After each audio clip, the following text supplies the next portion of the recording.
നാരായണം നമസ്കൃത്യ നരം ചൈവ നരോത്തമം ദേവീം സരസ്വതീം വ്യാസം തതോ ജയമുദീരയേ. ശ്രീമദ് ഭഗവത്ഗീതയിലെ 2-ാം അധ്യായമായ സാംഖ്യയോഗത്തിൽ ജ്ഞാനത്താൽ ശ്രേഷ്ഠപദം നേടണമെന്നാണ് ഭഗവാൻ അർജുനനോട് പറഞ്ഞത്. അർജുനനുണ്ടായ സന്ദേഹം ഇപ്രകാരമായിരുന്നു: ഹേ ശത്രുനാശനായ മധുസൂദന, പൂജാർഹരായ ഭീഷ്മനെയും ദ്രോണനെയും ബാണങ്ങൾ കൊണ്ട് ഞാൻ യുദ്ധത്തിൽ എങ്ങനെ എതിരിടും? മഹാനുഭാവന്മാരായ ഗുരുക്കന്മാരെ ഹനിച്ചുകൊണ്ടുള്ള ജീവിതത്തേക്കാൾ ഈ ലോകത്തിൽ ഭിക്ഷയെടുത്ത് ജീവിക്കുന്നതാണ് ശ്രേയസ്കരം. അവരെ കൊല്ലുന്നത് മൂലം ഭുജിക്കുന്നതിലെല്ലാം രക്തക്കറ പുരണ്ടിരിക്കും. നമ്മൾ ജയിക്കുമോ അവർ നമ്മെ ജയിക്കുമോ എന്നറിയുന്നില്ല. അതിൽ ഏതാണ് അധികം നല്ലതെന്ന് അറിയുന്നില്ല. ആരെ കൊല്ലുവാൻ ഞാൻ ആഗ്രഹിക്കുന്നില്ലയോ അവരാണ് എതിർത്തു വന്ന് നിൽക്കുന്നത്. ആകെ മൂഢനായി മാറിയ എനിക്ക് ശ്രേയസ് എന്താണെന്ന് പറഞ്ഞു തരിക മധുസൂദന. ഞാൻ അങ്ങയുടെ ശിഷ്യനാണ്. ശരണം പ്രാപിച്ച എനിക്ക് വേണ്ടതെന്താണെന്ന് ഉപദേശിച്ചു തന്നാലും. അപ്പോൾ ഭഗവാൻ പറഞ്ഞു: ആരെപ്പറ്റി ദുഃഖിക്കുവാൻ അർഹതയില്ലയോ അവരെ പറ്റിയാണ് നീ അനുശോചിക്കുന്നത്. എന്നിട്ട് പണ്ഡിതനെ പോലെ സംസാരിക്കുകയും ചെയ്യുന്നു. മരിച്ചവരെ പറ്റിയോ ജീവിച്ചിരിക്കുന്നവരെ പറ്റിയോ പണ്ഡിതന്മാർ അനുശോചിക്കുന്നില്ല. ഞാൻ മുമ്പൊരിക്കലും ഉണ്ടായിരുന്നില്ലെന്ന് നീ വിചാരിക്കേണ്ട, എന്നും ഉണ്ടായിരുന്നു. നീയും ഈ രാജാക്കന്മാരും അങ്ങനെ തന്നെ. ദേഹിക്ക് ഈ ദേഹത്തിൽ കൗമാരവും യൗവനവും ജരയും എങ്ങനെ സംഭവിക്കുന്നുവോ അപ്രകാരം തന്നെ ദേഹാന്തരപ്രാപ്തിയും ഉണ്ടാകുന്നു. ധീരൻ അതിൽ ഒരിക്കലും മോഹിക്കുന്നില്ല, ദുഃഖിക്കുന്നില്ല. ഇന്ദ്രിയങ്ങളും ഇന്ദ്രിയ വിഷയങ്ങളും ശീതോഷ്ണങ്ങൾ പോലെ വന്നും പോയുമിരിക്കും. അത് അനിത്യങ്ങളാണ്. അവയെ നിർവികാരമായി സഹിക്കാനേ തരമുള്ളൂ. സുഖവും ദുഃഖവും ഒരുപോലെ കാണുന്ന ജ്ഞാനിക്ക് അമൃതത്വത്തിനും അനശ്വരതയ്ക്കും മോക്ഷത്തിനും അധികാരിയായിത്തീരുന്നു. ഇല്ലാത്തത് ഒരിക്കലും ഉണ്ടായി വരില്ല. അതുപോലെ ഉള്ളവ ഒരിക്കലും ഇല്ലാതാവുകയുമില്ല. നാശരഹിതമായ ആത്മാവിനെ ആർക്കും നാശം വരുത്താൻ സാധ്യമല്ല. ദേഹം നശ്വരവും ദേഹി ആത്മാവ് അനശ്വരവുമാണ്. ജീർണങ്ങളായ വസ്ത്രങ്ങൾ ഉപേക്ഷിച്ച് മനുഷ്യൻ പുതിയ വസ്ത്രങ്ങൾ ധരിക്കുന്നത് പോലെ ജീർണങ്ങളായ ശരീരം ഉപേക്ഷിച്ച് ആത്മാവ് പുതിയ ശരീരങ്ങളെ പ്രാപിക്കുന്നു. അത് നീ മനസ്സിലാക്കണം. ആർക്കും ഒരു തരത്തിലും ആത്മാവിനെ ശോഷിപ്പിക്കാൻ സാധിക്കില്ല. ഹേ മഹാബാഹോ, ഇവൻ നിത്യം ജനിക്കുകയും നിത്യം മരിക്കുകയും ചെയ്യുന്നവനാണ് എന്ന് നീ വിചാരിക്കുന്നുവെങ്കിൽ പിന്നെ ഇവനെക്കുറിച്ച് ചിന്തിക്കേണ്ട കാര്യമില്ല. എന്തുകൊണ്ടെന്നാൽ ജനിച്ചവന് മരണം നിശ്ചയമാണെങ്കിൽ മരിച്ചവന് ജനനവും നിശ്ചയമാണ്. അതിനാൽ നീ എന്തിനു വിലപിക്കുന്നു? സ്വധർമ്മത്തെക്കുറിച്ച് ചിന്തിച്ചാലും നീ കുലുങ്ങേണ്ട ആവശ്യമില്ല. എന്തെന്നാൽ ക്ഷത്രിയന് ധർമ്മമായ യുദ്ധത്തെക്കാൾ ശ്രേയസ്കരമായി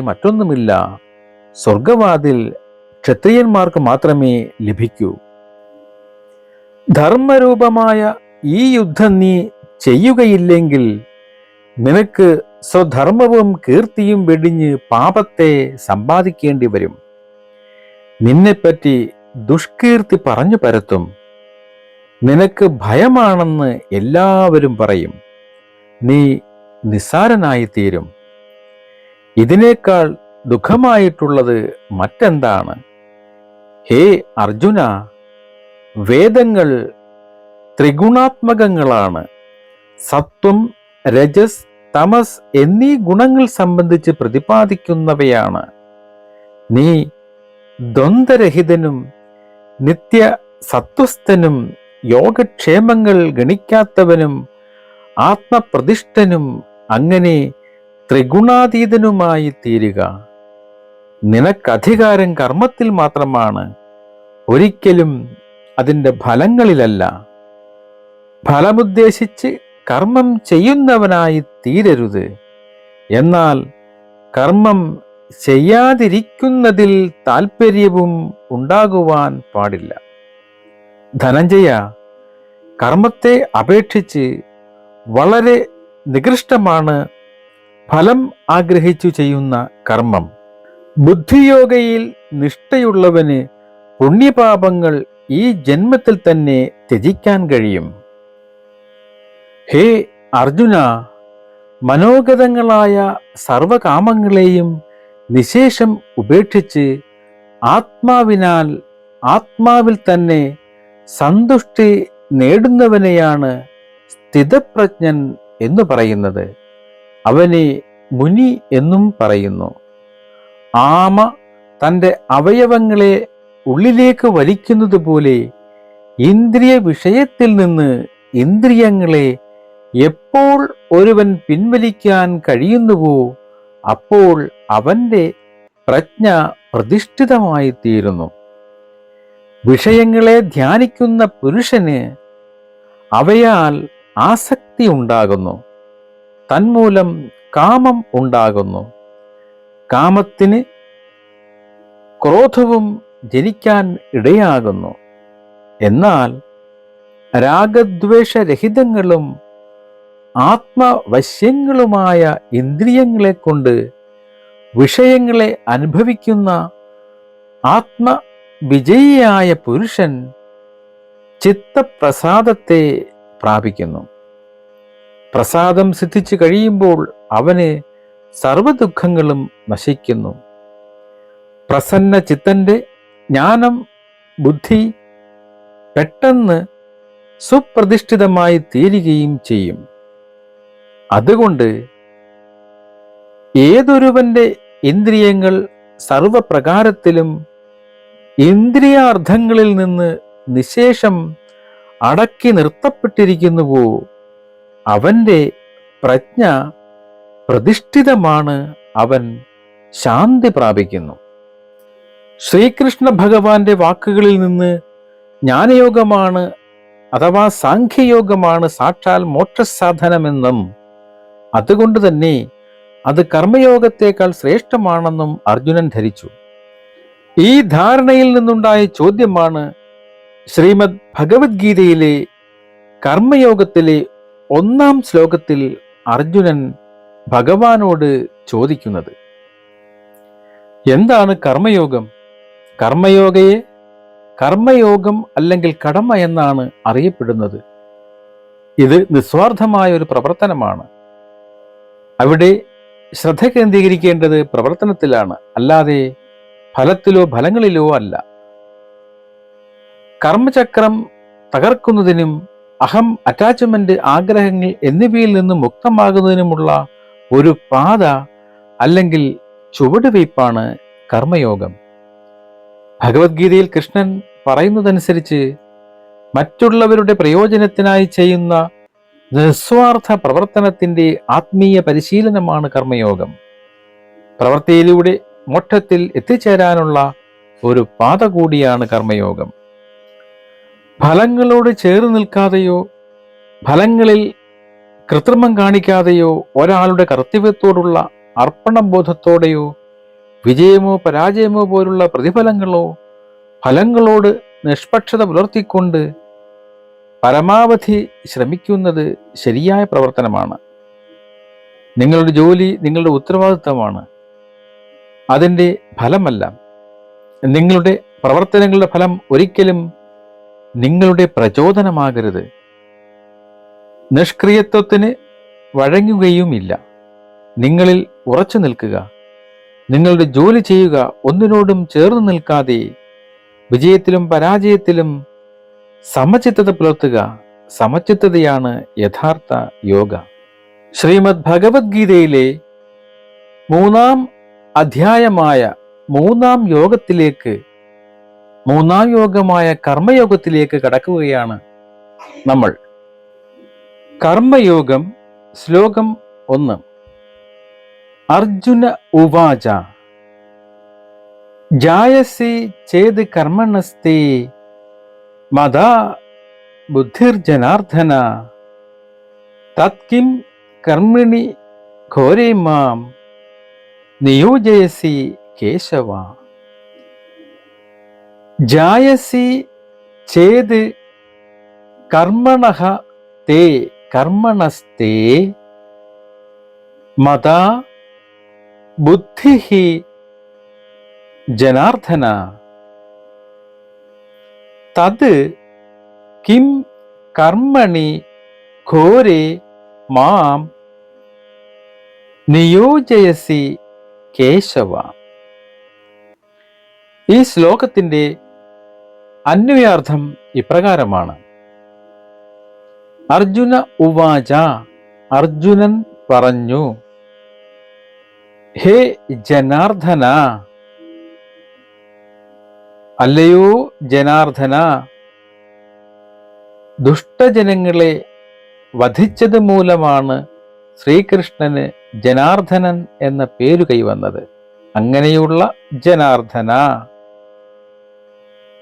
കർമ്മണഃ, കർമ്മത്തേക്കാൾ, ബുദ്ധിഃ, ബുദ്ധിക്ക്, ജ്ഞാനത്തിന്, ജ്ഞാനബുദ്ധിക്ക്,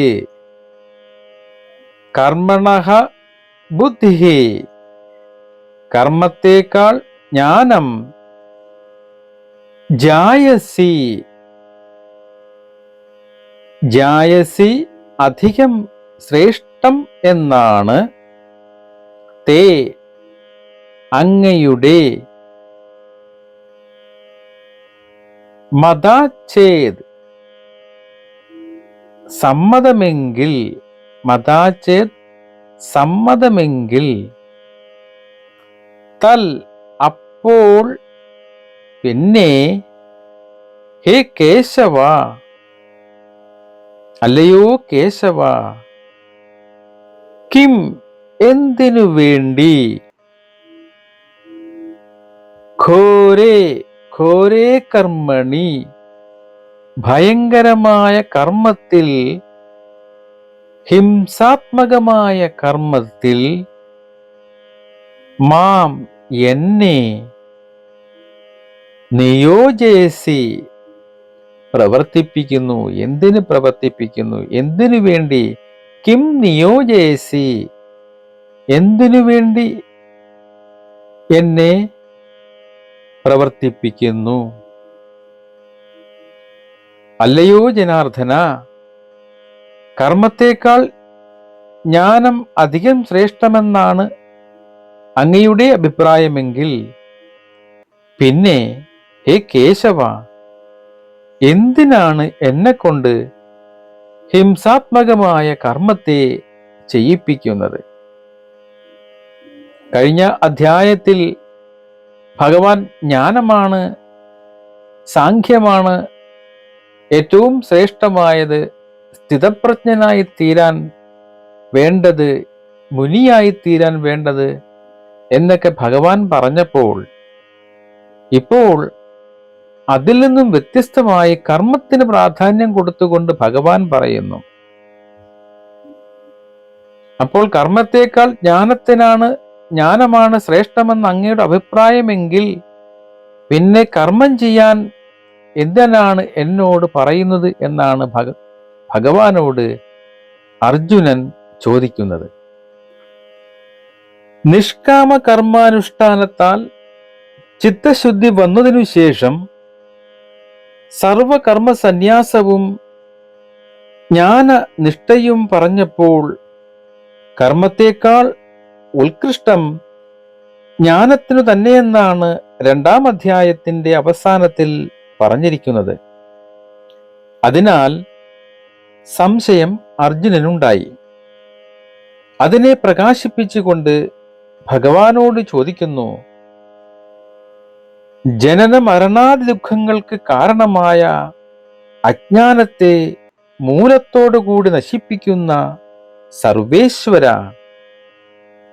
കർമ്മത്തേക്കാൾ ജ്ഞാനം തന്നെ ശ്രേഷ്ഠമെന്നാണ് അങ്ങയ്ക്ക് അഭിപ്രായമെങ്കിൽ ഭക്തനും സഖാവുമായ എന്നെ ഹിംസപ്രധാനമായ യുദ്ധത്തിൽ എന്തിനാണ് പ്രോത്സാഹിപ്പിക്കുന്നത്?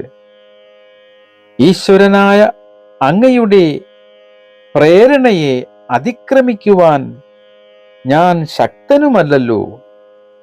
ഉത്കൃഷ്ടമായ ജ്ഞാനത്തെ വിട്ടിട്ട് നികൃഷ്ടമായ കർമ്മത്തിൽ അങ്ങ് എന്നെ പ്രേരിപ്പിക്കുവാൻ കാരണമെന്താണ്? ജായസി ചേത് കർമ്മണസ്തേ മദാ ബുദ്ധിർജനാർദ്ദന തത് കിം കർമ്മണി ഘോരേ മാം നിയോജയസി കേശവ. ഭഗവാനോട് അർജുനൻ പിന്നെയും ചോദിക്കുകയാണ് 2-ാം ശ്ലോകത്തിൽ. ശ്രീമദ് ഭഗവത്ഗീത കർമ്മയോഗം ശ്ലോകം 2. വ്യാമിശ്രേണേവ വാക്യേന ബുദ്ധിം മോഹയസൈവ മേ തദേകം വദ നിശ്ചിത്യേന ശ്രേയോ ഹമാപ്നുയാം. വ്യാമിശ്രേണേവ വാക്യേന, വ്യാമിശ്രേണ ഇവ വാക്യേന ബുദ്ധിഹി മോഹയസി ഇവ മേ തദേകം വദ നിശ്ചിത്യ യേന ശ്രേയഃ അഹം അപ്നുയാം. ഈ ശ്ലോകത്തിന്റെ അന്വയാർത്ഥം ഇപ്രകാരമാണ് പറയുന്നത്. വ്യാമിശ്രേണ ഇവ, മിശ്രമായിട്ടുള്ള, സംശയത്തെ ഉണ്ടാക്കുന്നത് പോലെയുള്ള, വ്യാമിശ്രേണ ഇവ സംശയത്തെ അല്ലെങ്കിൽ പരസ്പര വിരുദ്ധങ്ങളായ കാര്യങ്ങൾ പറഞ്ഞ് സംശയമുണ്ടാക്കുന്നത് പോലെയുള്ള വാക്യേന, വാക്കുകൊണ്ട്, മേ എൻ്റെ, ബുദ്ധിയെ, ജ്ഞാനത്തെ, മോഹയസി ഇവ, മോഹിപ്പിക്കുന്നത് പോലെ തോന്നുന്നു. സംശയത്തെ ഉണ്ടാക്കുന്നത് പോലെയുള്ള വാക്കുകൊണ്ട് എൻ്റെ ജ്ഞാനത്തെ, എൻ്റെ ബുദ്ധിയെ മോഹിപ്പിക്കുന്നത് പോലെ തോന്നുന്നു. യേന, എന്തുകൊണ്ട്, യാതൊരു അനുഷ്ഠാനം കൊണ്ട്, ശ്രേയഃ മോക്ഷത്തെ, അഹം ഞാൻ, അപ്നുയാം പ്രാപിക്കുമോ, എന്തുകൊണ്ട് അല്ലെങ്കിൽ ഏതൊരു അനുഷ്ഠാനം കൊണ്ട് ഞാൻ മോക്ഷത്തെ പ്രാപിക്കുമോ, അഹം ശ്രേയഃ അപ്നുയാം തത് ഏകം, അതൊന്നിനെ നിശ്ചിത്യ നിശ്ചയിച്ച് തീരുമാനിച്ച് വദ പറഞ്ഞാലും എനിക്ക് പറഞ്ഞു തന്നാലും ഭഗവാനെ. സംശയത്തെ ഉണ്ടാക്കുന്നത് പോലുള്ള വാക്യം കൊണ്ട് എൻ്റെ ബുദ്ധിയെ അങ്ങ് മോഹിപ്പിക്കുന്നത് പോലെ തോന്നുന്നു.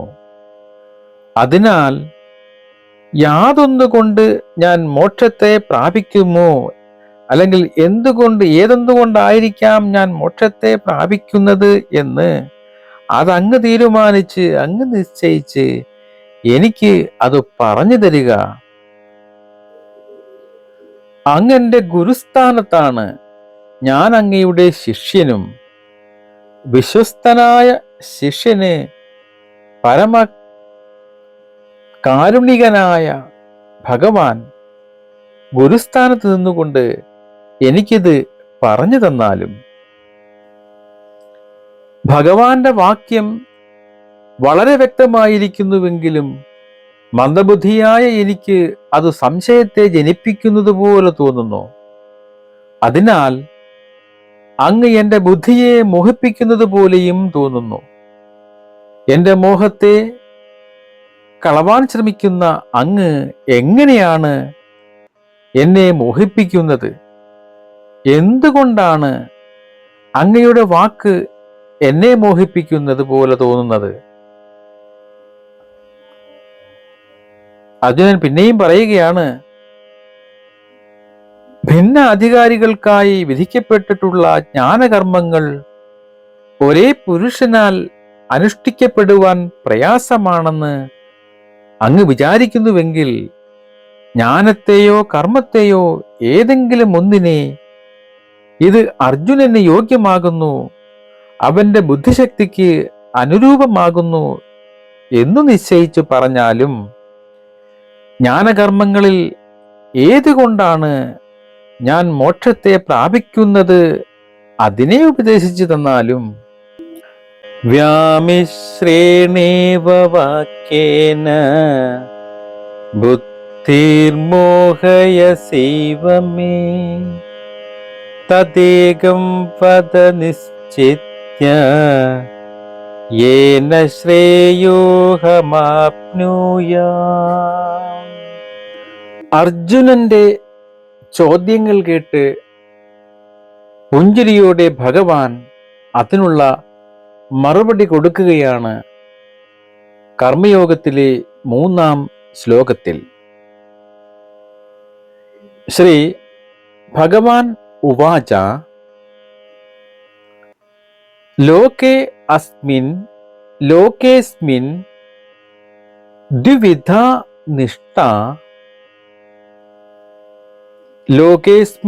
ദ്വിവിധാ നിഷ്ഠാ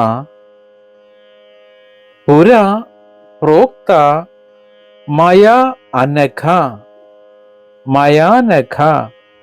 പുരാ പ്രോക്ത മയാനഘ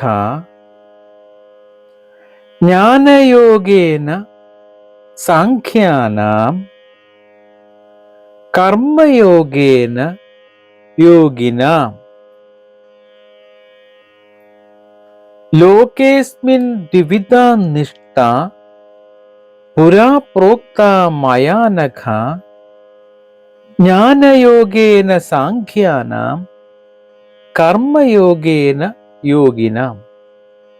ഈ ശ്ലോകത്തിൽ ഭഗവാൻ അർത്ഥമാക്കുന്നത് ഇപ്രകാരമാണ്. ഇതിൻ്റെ അന്വയാർത്ഥം ഇപ്രകാരമാണ്. ശ്രീ ഭഗവാൻ ഉവാച, ഭഗവാൻ പറഞ്ഞു,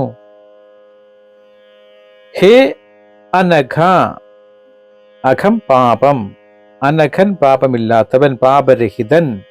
ഹേ അനഘ, അല്ലയോ പാപരഹിതനായവനെ. പുരാ, മുൻപ്, ഈ പ്രപഞ്ചത്തിന്റെ ആരംഭത്തിന് മുൻപ് തന്നെ, അല്ലെങ്കിൽ ആരംഭം മുതൽക്ക് തന്നെ,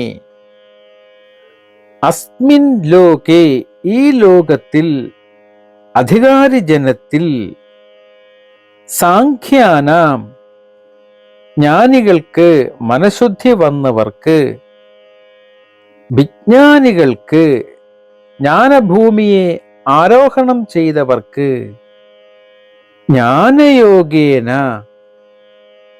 ജ്ഞാന പരിപാകത്തിനു വേണ്ടി ചെയ്യപ്പെടുന്ന ധ്യാനാദി യോഗം കൊണ്ടും സ്ഥിതപ്രജ്ഞനായവർക്ക്, മുനി യോഗ സമാധിയിൽ എത്തിയവർക്ക്, അപ്രകാരം യോഗിനാം കർമ്മം ചെയ്ത് അതിനാൽ ചിത്തശുദ്ധി വന്ന് പിന്നെ സാഖ്യത്തെ, ജ്ഞാനത്തെ പ്രാപിക്കുന്നവരായി നിശ്ചയിക്കപ്പെട്ട കർമ്മയോഗികൾക്ക്, കർമ്മയോഗേന നിഷ്കാമ കർമ്മം കൊണ്ടുമുള്ള രണ്ടു വിധമായ നിഷ്ഠയെ, പ്രകാരത്തെ, മയ എന്നാൽ എല്ലാം അറിയുന്നവനായ ഞാനാൽ, സർവജ്ഞനായിരിക്കുന്ന എന്നാൽ, ഭഗവാൻ സർവജ്ഞനാണല്ലോ, സർവജ്ഞനായിരിക്കുന്ന എന്നാൽ പ്രോക്ത പറയപ്പെട്ടു. അർജുന, ഹേ അനഘ, മുൻപ് പ്രപഞ്ചാരംഭത്തിൽ തന്നെ ഈ ലോകത്തിനു വേണ്ടി ജനങ്ങൾക്കായി ജ്ഞാനികൾക്കും അതേപോലെ തന്നെ യോഗികൾക്കും രണ്ടു വിധത്തിലുള്ള നിഷ്ഠയെ ഞാൻ പറഞ്ഞിട്ടുണ്ട് അല്ലയോ അർജുന. സാഖ്യന്മാർക്ക് ജ്ഞാനയോഗവും യോഗികൾക്ക്, യോഗം നേടിയവർക്ക് കർമ്മയോഗവും, ഇങ്ങനെ രണ്ടുവിധ നിഷ്ഠകൾ പ്രപഞ്ചത്തിന്റെ ആരംഭം മുതൽ എന്നാൽ ഉപദേശിക്കപ്പെട്ടു. ഈ ലോകത്തിൽ ശാസ്ത്രാർത്ഥ അനുഷ്ഠാനത്തിന് അധികാരികളായ 3 ജാതിക്കാർക്കായി സൃഷ്ടിയുടെ ആദിയിൽ രണ്ടുവിധ നിഷ്ഠകൾ എന്നാൽ ഉപദേശിക്കപ്പെട്ടു. ഹേ പാപരഹിത, സർവജ്ഞാനവും ഈശ്വരനുമായിരിക്കുന്ന ഞാൻ പ്രജകളെ സൃഷ്ടിച്ചിട്ട് അവർക്ക് അഭ്യുദയത്തിനും മോക്ഷപ്രാപ്തിക്കും വേണ്ടി വേദാർത്ഥ സമ്പ്രദായത്തെ വെളിവായി ഉപദേശിച്ചു. ആ രണ്ടുവിധ നിഷ്ഠകൾ ഏതെല്ലാമാണെന്നും പറയുന്നു. ഒന്ന്, ജ്ഞാനയോഗം, ജ്ഞാനം തന്നെ യോഗമായത്.